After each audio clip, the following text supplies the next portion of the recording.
So what three hats do all managers need to learn how to wear? Now, the first hat, probably the most obviously, is the manager hat.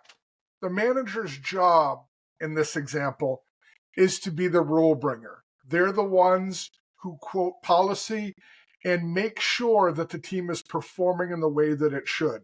They make sure that systems are followed, processes are adhered to. This, though, somewhat strangely enough to some of you, is the hat that should be worn the least often. This hat is there just when someone is first learning the way your company and team works and when they step out of line. Now, everyone from time to time will step out of line, and that in and of itself is no problem. But when it happens, the person who's leading puts their manager hat on. Second hat is the trainer hat. Every leader needs to be able to pull people into their team, get them fully matriculated, and teach them the way things are done here. Get them spun up on how you work in your space. That's the trainer hat. In many roles, you're also going to provide skills training, whether it's how you comment out code in a software development group, or what way that you reach out to prospects in a sales team, or how you provide feedback as a recruiter. Many times there will be skills training done by the leader as well, and quite obviously, that's when they have the second hat, the trainer hat, on. Now, the third hat is the one you should wear the most, and that's the coach hat.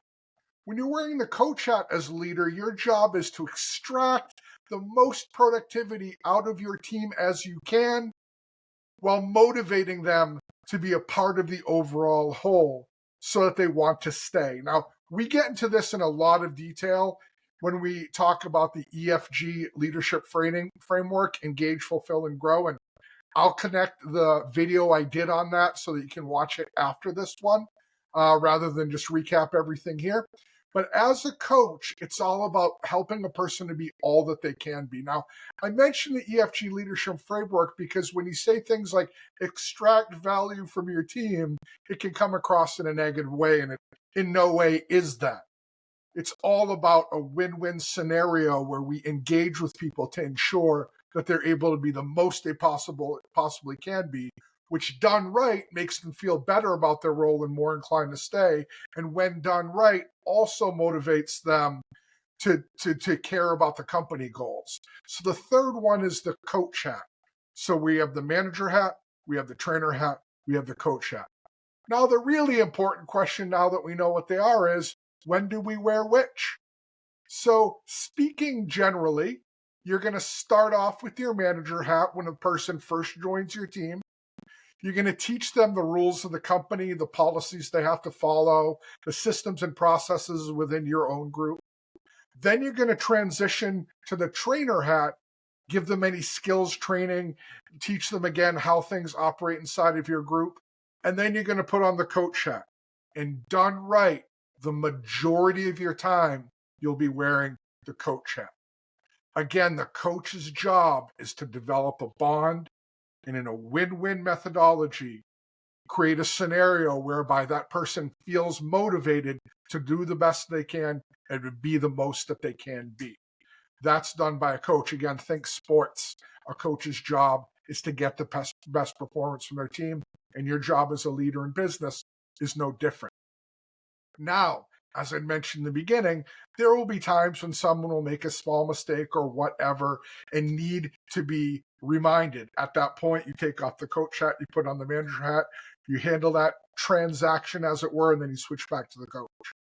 The final piece, the trainer hat, again, is going to come and go as natural changes occur within your organization, or that person gets to a level where they need to learn new skills and new skills still.